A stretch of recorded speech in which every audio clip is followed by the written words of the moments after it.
आज हम करेंगे सिल्वर वेडिंग। मनोहर श्याम जोशी की लिखी हुई कहानी है सिल्वर वेडिंग। सिल्वर वेडिंग का अर्थ होता है बच्चों शादी की 25वीं सालगिरह। तो इस कहानी में लेखक ने जो इस कहानी के प्रमुख पात्र हैं यशोधर बाबू, उनकी शादी की 25वीं सालगिरह के बारे में वर्णन किया है और उनके पूरे जीवन का वर्णन हमारे सामने है कि किस प्रकार से पीढ़ी का जो अंतराल है, जनरेशन गैप जिसको हम बोलते हैं, वो किस प्रकार से किसी भी परिवार में तनाव का कारण बन सकता है, विचारों की टकराहट वहां पे आ सकती है। तो सिल्वर वेडिंग कहानी के अंदर लेखक ने यही सब कुछ दिखाने का प्रयास किया है, समझाने का प्रयास किया है कि किस प्रकार से यशोधर बाबू जो हैं वो परंपरावादी यानी कि पुराने विचारों का प्रतिनिधित्व करने वाले पात्र हैं। समय के साथ वो नहीं बदले हैं, उन्होंने अपने आप को समय के साथ नहीं बदला है, यानी कि आधुनिक नहीं हुए हैं। लेकिन उनकी पत्नी, उनके बच्चे समय के साथ मॉड बन गए हैं, आधुनिक बन गए हैं और इसीलिए घर में विचारों की जो टकराहट है, पीढ़ी का जो अंतराल है, वो नजर आता है कि किस प्रकार से उनके जो विचार हैं वो आपस में मेल नहीं खा रहे हैं। यशोधर बाबू अपने जीवन में अगर किसी को सबसे ज्यादा सम्मान देते हैं, अपना आदर्श मानते हैं, अपने सिद्धांत जीवन के जिनके उन्होंने अपनाए हैं, वो है किशनदा। किशनदा एक ऐसा पात्र है कहानी के अंदर जो यशोधर बाबू जैसे बहुत सारे बेरोजगार लड़कों का जीवन उन्होंने बनाया। गांव से, पहाड़ों से, दूर दराज से जो भी बेरोजगार युवक किशनदा की शरण में आए तो उनको नौकरी अपने दफ्तर में दिलवाई। उसी प्रकार से यशोधर बाबू भी बॉय सर्विस से लेकर एक अच्छा पद, सेक्शन ऑफिसर का जो पद है वो उन्होंने प्राप्त किया किशनदा के ही दफ्तर में। तो इसीलिए यशोधर बाबू अपना सब कुछ किशनदा को ही मानते हैं और उनका जो आचरण है, व्यवहार है, बिल्कुल किशनदा जैसा हो गया है।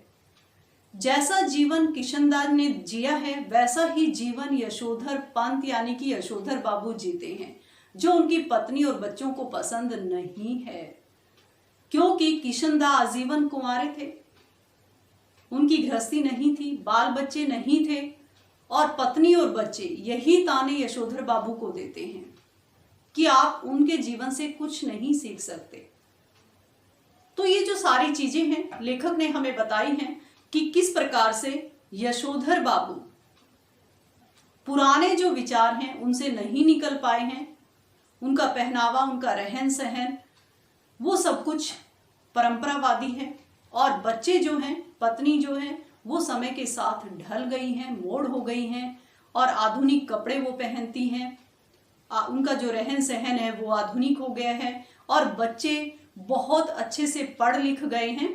लेकिन यशोधर बाबू को ये सब कुछ अच्छा इसलिए नहीं लगता कि इतना पढ़ने लिखने के बाद भी मेरे जो बच्चे हैं वो बुजुर्गों का सम्मान करना उनको नहीं आता, भाईचारा वो नहीं निभाना जानते, रिश्तेदारी वो नहीं निभाना जानते और समाज में जो मुझे चाहिए कि एक सम्मानित बुजुर्ग या पिता मुझे माना जाए, मैं नहीं चाहता कि मेरी बातों को पत्थर की लकीर वो समझे, लेकिन कम से कम वो सुने तो सही। अगर काम की है तो वो माने उस चीज को और नहीं है तो ना माने।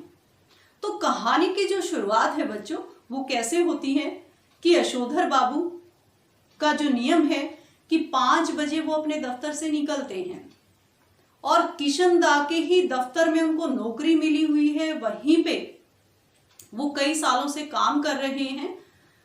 तो उनका जो नियम है, उनके जो आदर्श हैं, सिद्धांत हैं, वो सब कुछ किशनदा के अनुसार ही चलते हैं।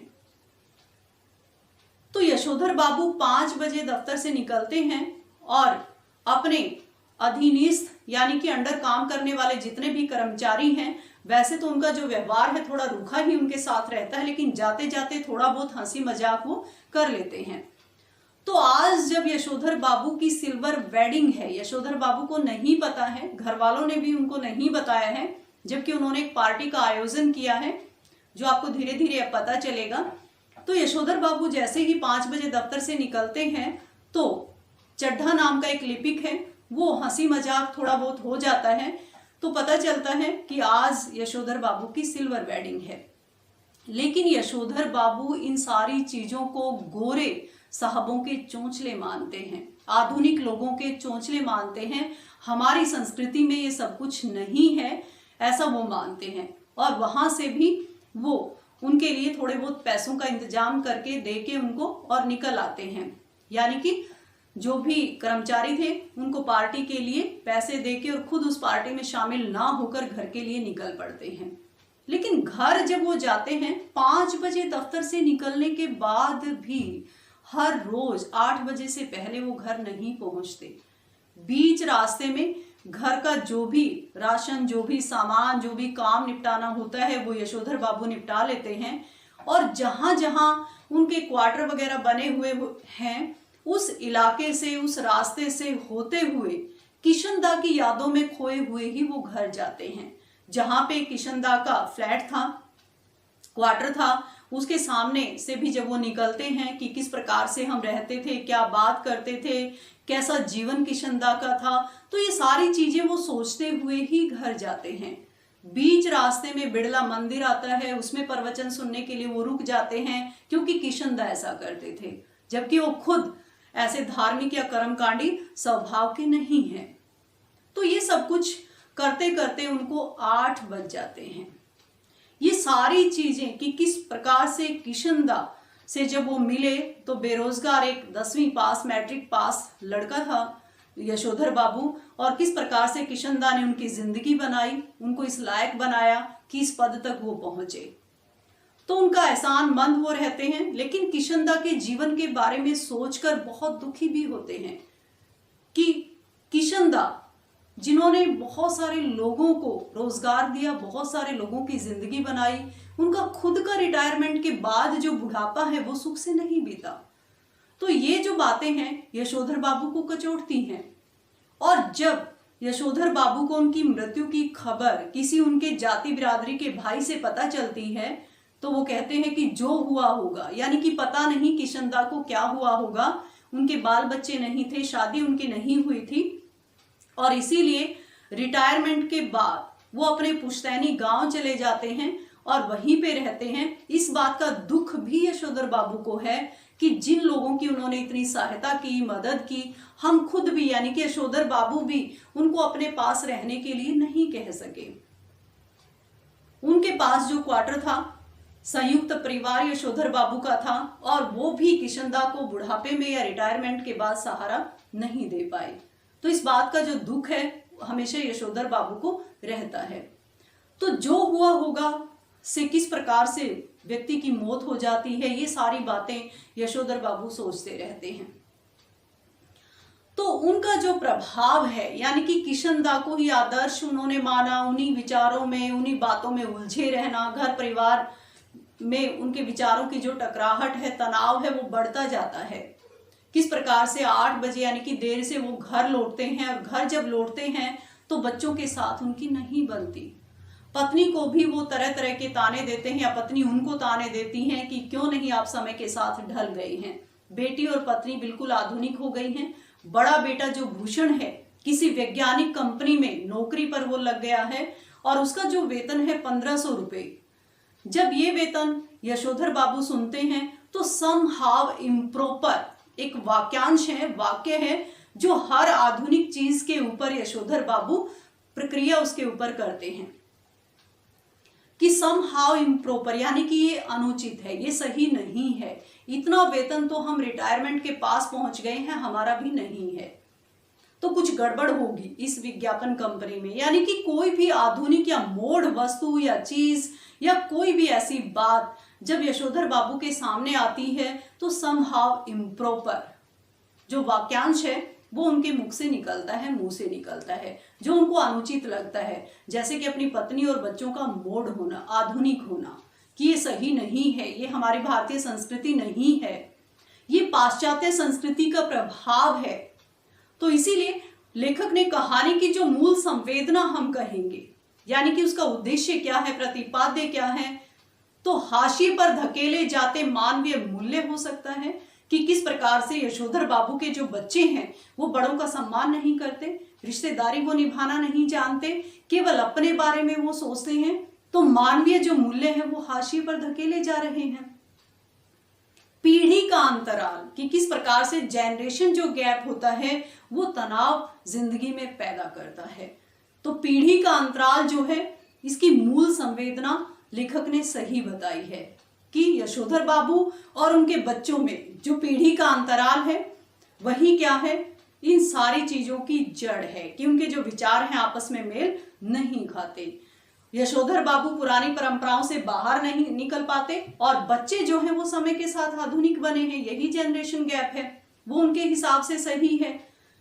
लेकिन जो बड़ों का सम्मान नहीं करते, केवल अपने बारे में सोचते हैं, वो क्या है, उनका मलिन पक्ष लेखक ने दिखाया है। पढ़ लिख कर जो बड़े बड़े पदों पर वो पहुंच गए हैं, वो यशोधर बाबू के बच्चों का उज्जवल पक्ष है कि कमी उनके अंदर नहीं है, बहुत अच्छे से पढ़े लिखे हैं वो और अपने अपने जो क्षेत्र में है अच्छे से वो काम कर रहे हैं। लेकिन जो चीजें यशोधर बाबू को कचोटती हैं कि उनका एक बेटा अलाइड सर्विसेज में नाम आया हुआ है, फिर भी वो ज्वाइन नहीं कर रहा है, यानी कि अपने पिताजी का जो वो कहना नहीं मानते बात बात पर और आधुनिकता का जो पक्ष लेते हैं हर चीज में, वो यशोधर बाबू को पसंद नहीं है। और पाश्चात्य संस्कृति का प्रभाव तो है ही उनकी पत्नी, बेटी और बेटों के ऊपर। तो ये क्या है, मूल संवेदना हम किसको कहेंगे, पीढ़ी के अंतराल को। तो सिल्वर वेडिंग का जिक्र था बच्चों कि किस प्रकार से आज यशोधर बाबू की सिल्वर वेडिंग है। दफ्तर में उनको पता चल जाता है, पार्टी के लिए कर्मचारियों को वो पैसे दे आते हैं कि आप लोग पार्टी कीजिए, खाइए पिए, लेकिन वो खुद नहीं उसमें रुकते। और ऐसा इसलिए कि किशनदा ने भी ऐसा कभी नहीं किया कि अपने कर्मचारियों के साथ बैठकर पार्टी वगैरह की हो। तो आज भी घर 8 साढ़े 8 उनको हो जाते हैं और जब वो अपना रास्ते का सारा काम निपटा के अपने घर पहुंचते हैं तो दूर से जब अपने क्वार्टर को देखते हैं तो क्वार्टर पहचान ही नहीं आता। द्वारिका से लौटे हुए सुदामा जैसी हालत यशोधर पंत की होती है। तो बड़े ध्यान से जो नेम प्लेट बाहर लगी हुई है उस पे नजर वो मारते हैं कि वाईडी पंत की घर या क्वार्टर तो मेरा ही है, लेकिन ये इतनी सजावट, ये लोगों का आना जाना, बहुत सारे साइकिल, स्कूटी, गाड़ियां वहां पे खड़ी हुई हैं, तो हो क्या रहा है मेरे घर पे। तो धीरे धीरे वो अंदर जाते हैं तो बच्चे, पत्नी सब नाराज होते हैं, टूट पड़ते हैं उनके ऊपर कि सिल्वर वेडिंग के दिन भी कोई इतनी लेट या देर से घर पे आता है।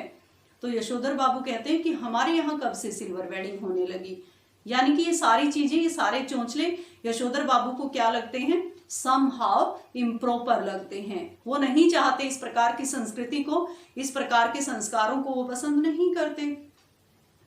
तो भूषण भी, पत्नी भी, बच्चे सभी, बेटी सभी कहते हैं कि आपने हद कर दी है, आज भी आप इतना देर से आए हैं, बहुत सारे हमारे जो मेहमान हैं वो चले भी गए हैं जो आपसे मिलना चाहते थे।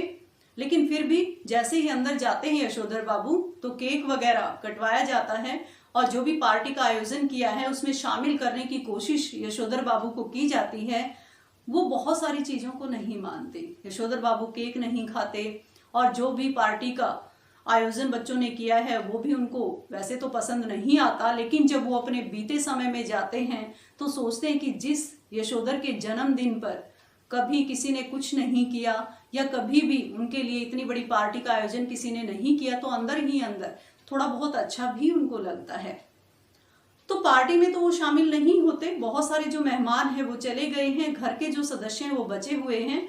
तो संध्या पूजा का बहाना करके वो अंदर चले जाते हैं और बहुत देर तक वापस नहीं आते।